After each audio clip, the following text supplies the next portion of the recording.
Hi guys, I'm Athoni Anyansi and you're welcome to the Baby Talk Show. On today's episode of the Baby Talk Show, we'll be discussing the motherhood journey so far. With me here, I have a Mrs., she's a wife, a content creator, a mother of one, and a host. Welcome, Mory Coco Bakri. Thank you. I got it right? You did. Thank you. Mory, where are you from? From Oyo State. Okay, Yoruba. Yeah, Ibadan. Nice. Thank you. You look good. Thank you. I mean, originally, I think I was supposed to be British, innit? But as it happened, they born me in Lagos, but I'm from Ibadan. Tell us something Yoruba. Something Yoruba how? Something like, I'm happy to be here. Or I'm happy to be a mother. Inú mi dùn láti jẹ́ ìyá. Inú mi dùn láti jẹ́ ìyá púpọ̀. Do you know what? I could bet that you will not get it. No, my Yoruba I know you know Yoruba, but I could bet you to not be... Like an 8. I try. Thank you. You look good good. to have you. You're glowing. There's sprinkles here and there. Thank you. See, when I saw you, I had to move back because, first of all, I didn't think your skin would be spotless like this. And then pictures are not doing you justice. They haven't made a phone that will capture my beauty yet. So. Sorry. Really Thank good. you. So now you're a mother and you're still glowing. What's the secret? It's God and peace of mind. Aww. You know. And you're still a wife again. I am. It's nice. Mm-hmm. It's good. And peace of mind. I can see that. How old is your baby? She's 6 months. Yeah, she recently just turned 6 months. So, you know, we're winning her. Not winning her, but introducing solid food to her now.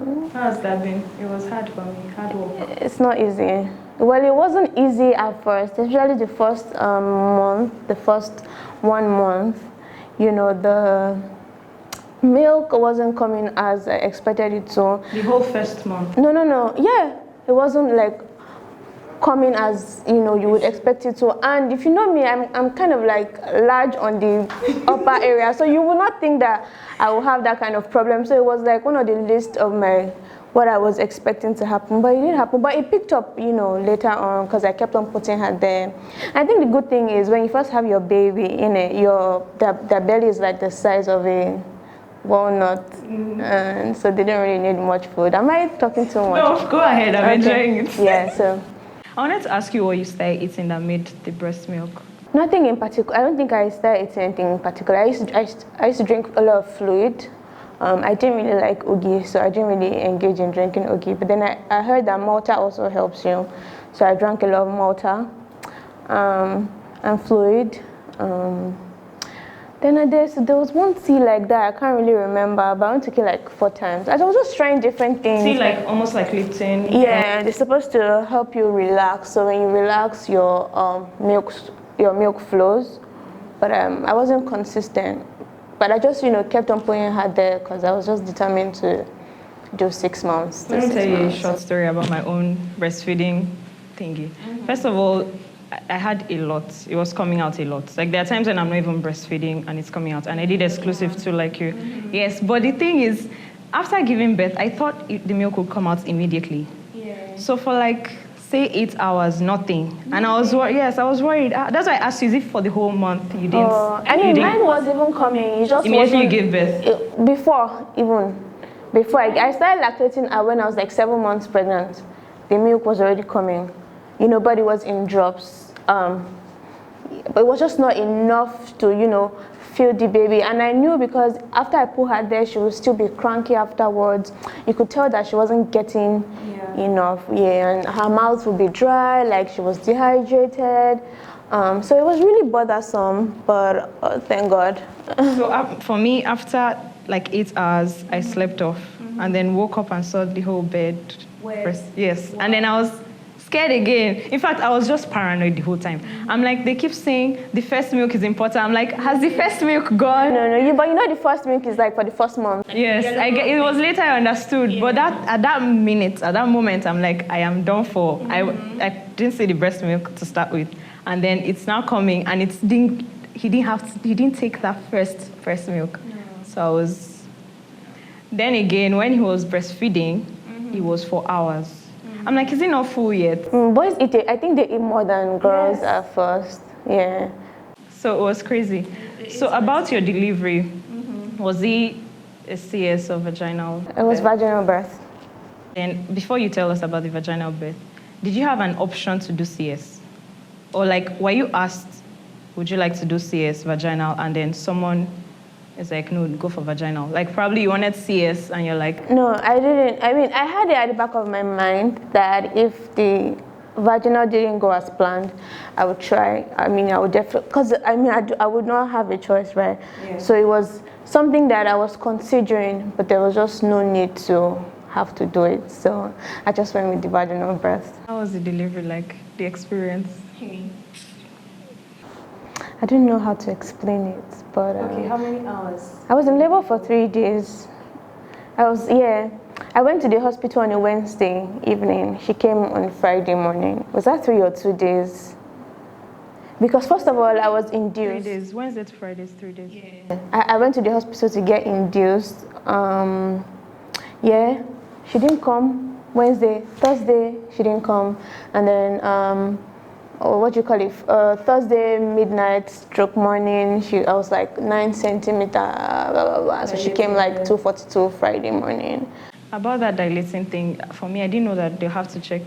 They did, and that thing was terror. Like as soon as I saw the doctor, my body would just start to uncontrollably shiver. Like, you know, because and it was before I took my epidural, because I did take epidural, right? But I didn't want to take it earlier than, you know, so that I would not have to suffer after. Did you take it? You didn't take epidural? You didn't want to, or? I didn't take it, and I think for me it was easy. And I mean, you're lucky. Some people don't need it. I mean, because I was induced, right? And I heard that when you're induced, it's not painful than when your labor proceeds naturally. So me, I even went there with the mind of, give me epidural. I'm, you know, superwoman. Whatever is going to make it easy, give it. I mean, there was this page that I used to follow on Instagram. That thing used to deceive me, that your body is made for this. My body is made for it. But I feel like God that gave people the gifts to be able to discover something like epidural, I knew what I was doing. So, pump me, David. That's the name of my epidural person. I took it, and I am proud, and I am happy, and I will take it again. Was your husband there? All this? He wasn't there. Anyone there? My auntie was there. So my husband was this exclusive, innit? But I'm gonna give it to you. Okay. He was supposed to be there, but it was during the time of, you know, COVID. So we traveled to the US together, right? And then he needed to sort some stuff in Lagos, and I couldn't be flying back with him. So the whole plan was, okay, you go to Lagos, and then you come back for right in time for the baby. This was around January, February, March, right? So he goes to Lagos, and as soon as he gets there, the United States locks their country. No going in, no coming out. We're like, it's the US now. They will sort it out before end of April. Nothing. It's the US now. And they will sort it out before. That's how due date came. Father could not be there. But my auntie was there, and she was a great support system. On a lighter note, there are those that are able to be there but are not there because they're anxious. Yeah. Oh, they are? Yes. You'll be there. Me too, I'm anxious. There are some, that fainting thing is real. Oh, it's okay. He'll faint. He will wake up so that he'll see. But you know, he was. I'm sure that he would have loved to, but. Did you do any video? Because there are some mothers that are very particular about it. I must do a video of everything, the pain, everything. I didn't even do a photo shoot because, you know, like to be a mom is one thing. To have a baby during the time of a pandemic is another thing. So, I wasn't even really. I wasn't taking any extra nothing. It was just what I needed to do that I was doing. So I didn't take no video. I was just didn't do the bump picture thingy. Well, I do have like a picture that I didn't even do photo shoots because I didn't want to go to a photographer. I didn't know where they had been. And then when you're pregnant, your immune system, you're already sharing it with somebody. It's low. It wasn't really worth it. So. Then let's talk about your trimesters. Which one was the hardest? First, second, or third? I think my pregnancy was smooth. Thank God. There was not really one that was hard. I mean, there were days where I would feel so weak I would not be able to do anything. Days where I couldn't even stand for up to like 3 minutes without feeling the need to faint. but it was not a lot, but there were days like that. And So you didn't have morning sickness? no, I threw up about maybe like 4 times in total, 9 months. So now, how are you adjusting to motherhood now? Well, I feel like your body naturally adjusts to it. People say that it gets better. I don't know that it gets better. I think your brain just adapts. Actually, I think that's scam. That's the best scam, because there are milestones. Yeah. After breastfeeding, teething, they start to cry. They start to crawl and they're scattering everywhere. Exactly. They start to walk. You're scared that they won't fall. And so it's just so much emotion in one human being. It's just. And the funniest thing is that when the baby is small, you want the baby to be big, so you're able to sleep at night. Because how is your sleeping? She still doesn't sleep until 3 a.m. So you're awake all night. Yeah. Then she sleeps all day. 3 a.m. to like 2 p.m. 3 a.m. to 2 p.m. Wow. Yeah. Are you able to sleep 3 a.m. to 2 p.m.? No, I sleep like 5. Because I can't just go, like my sleep pattern too. And that's the thing, if before I had a baby, I could have won me sleep. Like, I don't think there's anybody that sleeps like me. But now everything is just, I have to drink like hot chocolate to see if it will help me sleep. There's just different changes going through my body. But I'm giving it time. I'm letting it heal. I'm letting it adjust. But then again, you look good. Thank you. For your mom. Clips hair, imaginary hair. Thank you. So for the odd hours, sleeping at odd hours, there's that thing about rest. When your baby is sleeping, you to rest. But then again, you also have to either hustle or it basically doesn't work. You can't, if you want to sleep when the baby is sleeping, you can't have time to do stuff for yourself. Me, when I had the baby, I literally knew that I was going to take 6 months to myself because I knew that I was going to exclusively breastfeed. So no working, no nothing for 6 months. On days that I could work, I would collect jobs. On days that I couldn't, I'll say sorry, my creativity at this point is 0 and I can't do nothing.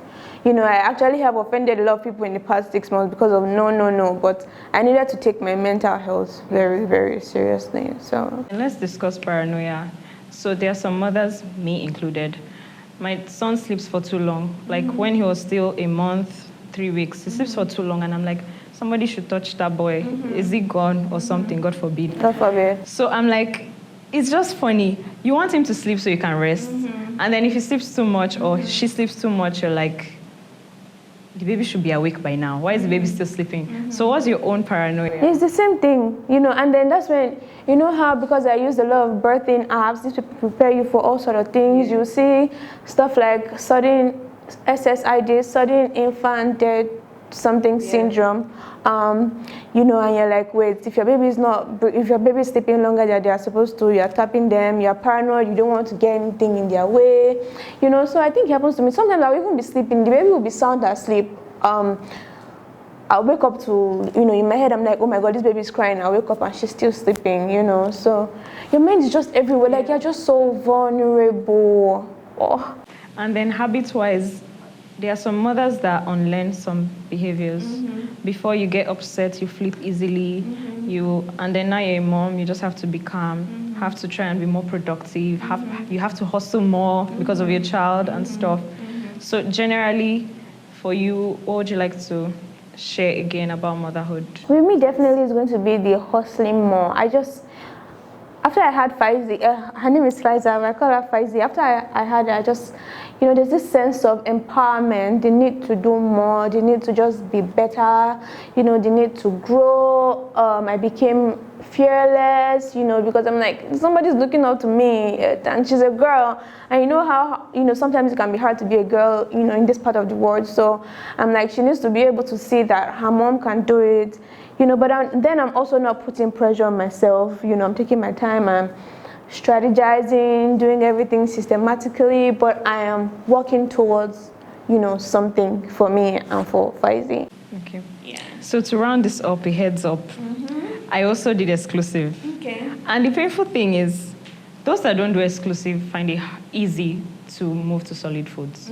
You see a child 3 months, they're eating eba. A child, a year, they can cut the bones, break the bones, but it's so hard. It doesn't apply to everyone. So it's not hard to move to solids or semi-solids. But in case it's hard for you, now that you've finished 6 months, just take it one step at a time. Because it's hard. As they say, breast milk is very sweet. So she would rather keep taking the breast milk because you spoiled her exclusively for 6 months than the semi-solid. I just hope it gets better. I mean, we recently just started like 3 days ago. I'll put it, she'll point it out, but we're just doing our, you know, everything there. Hopefully it gets better. It will. Yeah. So we do a ritual where we'll sing Baby Shark. Okay. So we'll sing it together and you take the lead. Okay. Cool. Okay. I start? Yes.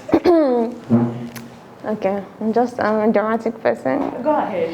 Baby shark do do do do do do, baby shark do. Baby shark do do do. Baby shark. Mommy. Shark do do do do do do. Mommy shark do do do do do do. Mommy shark do do do do do do. Mommy. Hey! Auntie shark do do do do do do. Auntie shark do do do do do do. Auntie shark do do. Auntie shark. Which one again? Watoni shark do do do do do do. Watoni shark do do do do do do. Watoni shark do do. Watoni shark. Okay. Mory Coco. Shark do do do do do do. Mory shark do do do do do do. Mory Shark do do do do. Mory shark. I want to do a small game. Okay. I'll do like 3, almost like charades, and see if you get it. Okay. But of course, you have to do it, babies. Okay. So, Crawling. good. Breastfeeding. Okay. Barking. Yes. I wanted you to say petting, then I'll say failed. So 3/3. Thank you. Thank you so much for being here. Thank you for having me. So it's a wrap. And I'm so happy to see you. And then you're glowing. Thank I need to say it 1,000,001 times so that you will know that for true, you're glowing. Wow, thank you, girl. So thank you so much, guys. I've learned a lot today again, and I'm sure you did, because I did. So remember, there's no such thing as a perfect parent. Just be a real one.